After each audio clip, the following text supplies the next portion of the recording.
దగ్గర కాల్పులకు పాల్పడ్డాడు. ఆ వ్యక్తిని నేను మీకు స్క్రీన్లో చూపిస్తున్నాను. రహ్మానుల్లా, ఇతనే వైట్ హౌస్ దగ్గర కాల్పులకు పాల్పడ్డాడు. ఈ కాల్పుల్లో ఇద్దరు అధికారులు చాలా సీరియస్గా గాయాల పాలయ్యి కొన ఊపిరితో ఇప్పుడు హాస్పిటల్లో చికిత్స పొందుతున్నట్లుగా తెలుస్తోంది. ఇతన్ని ఇప్పటికే పట్టుకున్నారు. అతనికి కూడా బుల్లెట్ వూండ్ అయినట్లుగా తెలుస్తోంది. ఆ ఎదురు కాల్పుల్లో అతనికి కూడా బుల్లెట్ వూండ్ అయినట్లుగా తెలుస్తుంది. అండ్ మీకు క్రింద వైపు మీరు స్క్రీన్లో చూడొచ్చు, రైట్ సైడ్ డౌన్ సైడ్ కార్నర్లో మీరు చూస్తున్నారు. అతన్ని పట్టుకుంటున్న సమయంలో అక్కడ ఉన్నటువంటి పరిస్థితిని ఒకసారి try to play it on full screen. ఒకసారి ఆ వీడియోని ఫుల్ స్క్రీన్లో ప్లే చేసే ప్రయత్నం చేయండి. యా, హియర్ అతన్ని పట్టుకున్నప్పుడు సిచ్యువేషన్ మీకు కనిపిస్తుంది. అక్కడ ఉన్నటువంటి గందరగోళ పరిస్థితి. వెంటనే అధికారులు, అతనికి కూడా గన్ షాట్ తగిలింది. వెంటనే అక్కడికి చేరుకున్నటువంటి అధికారులు అతన్ని కూడా పట్టుకున్నారు. అతనికి కూడా ట్రీట్మెంట్ అందుతున్నట్లుగా తెలుస్తోంది. అట్ ద సేమ్ టైం ఇప్పుడు విచారణ ఉండబోతోంది. ఎవరు అతను, ఎక్కడి నుంచి వచ్చాడు, అసలు ఎందుకు ఈ కాల్పులకు తెగబడ్డాడు అనే వివరాలను అధికారులు కూడా తెలుసుకోబోతున్నట్లుగా సమాచారం. ఒక్కసారిగా వైట్ హౌస్ కి పక్కనే ఉన్నటువంటి ప్రాంతం ఇది, చాలా ఆనుకొని ఉన్నటువంటి ఒక సర్కిల్. ఆ సర్కిల్లో ఈ కాల్పులు మొదలైనట్లుగా తెలుస్తోంది. ఒక్కసారి అక్కడ ఉన్నటువంటి సిచ్యువేషన్ ఆడియో ఒకసారి ఇద్దాం.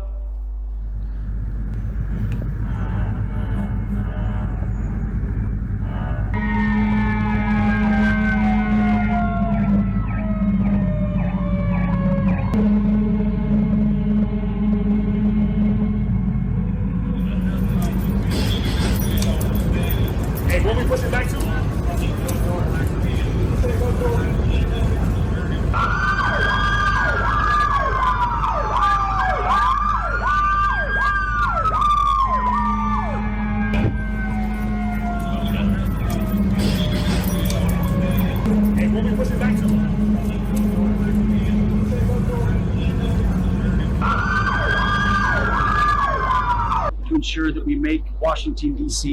safe and beautiful. The drop in crime has been historic. The increase in safety and security has been historic. But if criminals want to conduct things like this, violence against America's best, we will never back down.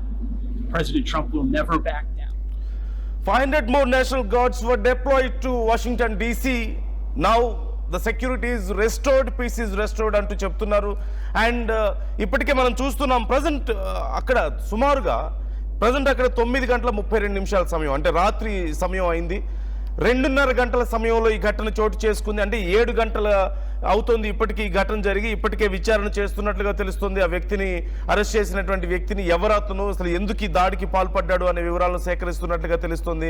మన Indian టైంలో చూస్తే మనకి mid night సమయంలో అక్కడ చోటు చేసుకుంది. సుమారుగా 12 గంటల సమయంలో, అప్రాక్సిమేట్లీ 12:30 సమయంలో అక్కడ ఘటన చోటు చేసుకుంది మన ఇండియన్ టైంలో చూస్తే. సో వెంటనే పెద్ద ఎత్తున అక్కడ నేషనల్ సెక్యూరిటీ బలగాలు చేరుకున్నాయి. ఇద్దరు నేషనల్ సెక్యూరిటీ ఏజెంట్స్ కి అక్కడ తీవ్రమైనటువంటి గాయాలైనట్లుగా తెలుస్తుంది. వాళ్ళు కొన ఊపిరితో ఉన్నారు, ప్రజెంట్ ట్రీట్మెంట్ తీసుకుంటున్నట్లుగా తెలుస్తుంది. And at the same time ఇప్పటికే ట్రంప్ కూడా దీనికి సంబంధించి రెస్పాండ్ అయ్యారు. ఖచ్చితంగా చాలా పెద్ద మూల్యాన్ని చెల్లించుకోబోతున్నారు ఎవరైతే ఇది చేశారో వాళ్ళు అంటూ చెప్తున్నారు. ఒక్కసారి Trump said the attacker, who was shot multiple times and taken into custody, would pay a very steep price అంటూ కూడా చెప్తున్నారు. I'm showing you the tweet. Trump చేసినటువంటి ట్వీట్ ని కూడా నేను మీకు చూపిస్తున్నాను. ఒక్కసారి నేను చదివి వినిపిస్తాను ఏం ట్వీట్ చేశారు అనేది.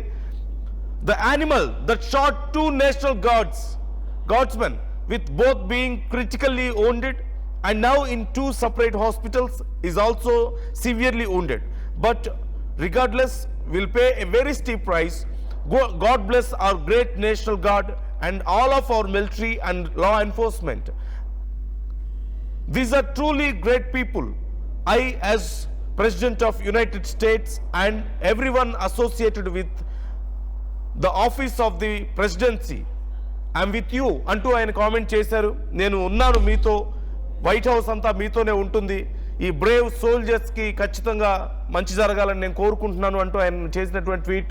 And they are going to pay very steep price, ఒక పెద్ద మూల్యాన్ని చెల్లించుకోబోతున్నారు అంటూ ట్రంప్ చేసినటువంటి హెచ్చరికలు మనం చూస్తున్నాం, వార్నింగ్ మనం చూస్తున్నాం.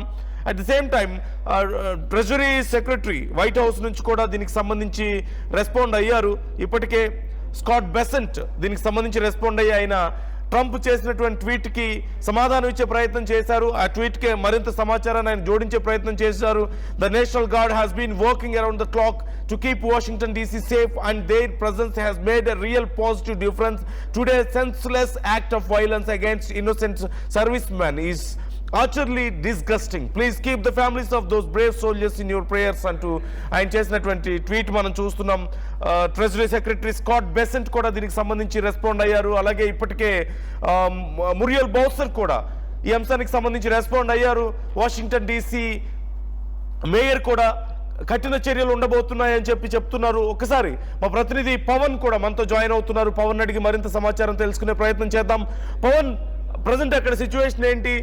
పెద్ద ఎత్తున అక్కడ నేషనల్ గార్డ్స్ డిప్లాయ్ అయినట్లుగా తెలుస్తుంది. వైట్ హౌస్ మొత్తం వారు తమ ఆధీనంలోకి తీసుకున్నారు. What is the current situation అక్కడ? ఎస్ నందు, అమెరికా అధ్యక్ష భవనం శ్వేత సౌధం సమీపంలో కాల్పులు చోటు చేసుకున్నాయి. ఓ దుండగుడు నేషనల్ గార్డులపై కాల్పులు అయితే జరపడం జరిగింది. ఈ ఘటనలో 2 నేషనల్ గార్డులు ప్రాణాలు విడిచినట్లు వెస్ట్ వర్జీనియా గవర్నర్ అదైతే ప్యాట్రిక్ మొరెసి అయితే సోషల్ మీడియా వేదికగా ప్రకటించడం జరిగింది. అయితే వారు తీవ్రంగా గాయపడ్డారని, వారి పరిస్థితి విషమంగా ఉన్నట్లు FBI డైరెక్టర్ కాష్ పటేల్ కూడా పేర్కొనడం జరిగింది. ఈ ఘటనతో అప్రమత్తమైన